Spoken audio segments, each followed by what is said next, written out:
అదే RTV app వార్తల్ని క్షణాల్లో చదివే అవకాశం ఉంటుంది. ఒక న్యూస్ పేపర్, ఒక టెలివిజన్ ఛానల్ మీ చేతుల్లో ఎప్పుడూ ఉంటాయి. గతంలో ఎప్పుడూ చూడనటువంటి విధంగా ఈసారి ఎన్నికల ఫలితాలు ఉండబోతున్నాయి. కొత్తపేట నియోజకవర్గంలో మళ్ళీ జగన్మోహన్ రెడ్డి గారు నా మీద ఉన్నటువంటి అత్యంత విశ్వాసం, అలాగే ఇక్కడ ఉన్నటువంటి ప్రజలు ఎప్పుడు కూడా వైఎస్ఆర్సీపీ పట్టం కడతారని నమ్మకంతో మళ్ళీ కొత్తపేట అభ్యర్థిత్వం వైఎస్ఆర్ కాంగ్రెస్ పార్టీ తరపున నాకు ఇవ్వడం మరి ఆనందాయకం. అలాగే జగన్మోహన్ రెడ్డి గారికి మరి ధన్యవాదాలు, కృతజ్ఞతలు తెలియజేస్తున్నా. గతంలో ఎన్నడూ చూడని విధంగా ఉంటుంది. గతంలో ఇప్పుడు చాలా పోటాపోటీగా ఉండేటువంటి పరిస్థితులు గతంలో ఉండేవి. కానీ ఇవాళ గడిచిన 14 సంవత్సరాల్లో నారా చంద్రబాబు నాయుడు గారు చేసినటువంటి సంక్షేమ ఫలాలు ఎలా ఉన్నాయి, 4.5 సంవత్సరాల్లో జగన్మోహన్ గారు ఇచ్చినటువంటి ఎలా ఉన్నాయో ప్రజలు బేరీ చేసుకుంటూ ఉన్నారు. ఆ బేరీ చేసుకున్న తరుణంలో మరి ఏదైతే కనీసం 14.5 సంవత్సరాలు ముఖ్యమంత్రి చేసిన చంద్రబాబు నాయుడు గారు చెప్పుకోవడానికి కానీ ఒక్క స్కీమ్ కూడా లేనటువంటి పరిస్థితులు ఆయన ఉంటే, ఇవాళ జగన్మోహన్ గారు ఒకే మాట చెప్తున్నాడు. ఈ రాష్ట్రంలో కానీ దేశంలో కానీ ఎక్కడ ఏ నాయకుడు చెప్పనటువంటి మాట, నా యొక్క పరిపాలన మీకు నచ్చితేనే మీరు నాకు ఓట్లు వేయండి, నా వల్ల మీరు లబ్ధి చెందితేనే ఓట్లు వేయండి అని ధైర్యంగా చెప్తున్నాడు. ఈ వ్యత్యాసాన్ని ప్రజలు గమనించారు. ముఖ్యంగా ఏదైతే కొత్తపేట నియోజకవర్గ ప్రజలు నన్ను వాళ్ళ బిడ్డగా ఆదరిస్తున్నారు. ముఖ్యంగా మీరే చూస్తున్నారు వ్యత్యాసాలు. ఏదైతే ఒక 5 సంవత్సరాలు చేసినప్పుడు మళ్ళీ ఇంకో 5 సంవత్సరాలు కనిపించిన పరిస్థితులు చాలా చోట్ల కనిపిస్తూ ఉన్నాయి. కానీ కొత్తపేట నియోజకవర్గ ప్రజలు ఎప్పటికీ 55 సంవత్సరాల నుంచి మా కుటుంబం వెన్నుదన్నుగా ఉన్నారు.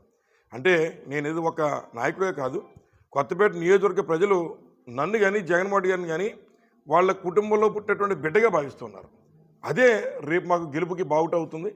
ఎందుకు ఈ మాట చెప్తున్నానంటే, కేవలం చెట్టు పేరు చెప్పుకుని కాయలు అమ్మేసుకునేటువంటి నాయకులు ఎలా ఉంటున్నారు. గతంలో బండారు సత్యేంద్రరావు గారు చేసినప్పుడు కేవలం చెట్టు పేరు చెప్పుకుని కాయలు అమ్మేసుకోవడమే తప్ప మరి ఇక్కడ షిఫ్ట్ ఆపరేటర్లు సైతం అమ్మేసుకునే పరిస్థితులు వారు చేస్తే, ఇవాళ వ్యక్తి చనిపోయినటువంటి కుటుంబాల్లో మేము సాయం చేసినట్టు ప్రజలు గ్రహించారు. కాబట్టి రాబోయేటువంటి కాలంలో కూడా చేసిన అభివృద్ధి సంక్షేమం రెండూ కలిసి వస్తూ ఉన్నాయి. ముఖ్యంగా ఇక్కడ ఉన్న హాస్పిటల్స్ కానీ లేదా విద్యా వ్యవస్థలు కానీ వీటన్నిటికి సమూలంగా మార్చేటువంటి కార్యక్రమం చేశాం. తప్పనిసరిగా ప్రజలు ఒకే మాట మీద ఇవాళ ప్రజలంతా ఓ తాటి మీదకి వచ్చేసారు. వాళ్ళు చెప్తున్నది ఏంటంటే, 5 సంవత్సరాలు మేము ఈ ఫలాలు తీసుకున్నాం, మా గొంతు దిగింది, రేపు విశ్వాసం చూపిస్తాం, తప్పనిసరిగా రుణం తీర్చుకుంటాం అనే మాట మాట దాంతో చాలా అర్థం ఉంది. రుణం తీర్చుకుంటాం అనే మాట గతంలో చంద్రబాబు నాయుడు గారు రుణం తీర్చుకోకలేదు, ఎందుకంటే ఆయనకే విధులు నిధులు అన్నీ ఇచ్చారు, ఆయన ఏం చేయలేదు వీళ్ళకి. కానీ జగన్మోహన్ గారు ఏమీ తీసుకోకుండా నమ్మండి, నాకు చేయండి అనేటువంటి మాట జగన్మోహన్ గారు అంటే వాళ్ళు అధికారం ఇచ్చారు. అధికారాన్ని 5 సంవత్సరాల్లో ఇవాళ ప్రతి ఇంటికి ఏదో విధంగా సంక్షేమ ఫలాలు అందించాడు. అలాగే అభివృద్ధికి బాటలు వేశాడు. ఈ ఊళ్ళో హాస్పిటల్ కడితే అభివృద్ధి కాదా, మీరు మండలాఫీస్కి వెళ్ళాలంటే సచివాలయాన్ని గ్రామంలో కడితే అభివృద్ధి కాదా, మరి కొత్తపేట ఆలమూరు పిహెచ్సీలే కాకుండా సిహెచ్సీలు అభివృద్ధి చేసిన దాఖలాలు లేవా? ఇవాళ ప్రతి ఊళ్ళో హాస్పిటల్ కట్టి 104 రకాల మందులు ఉచితంగా ఇస్తుంటే అది అభివృద్ధి కాదా?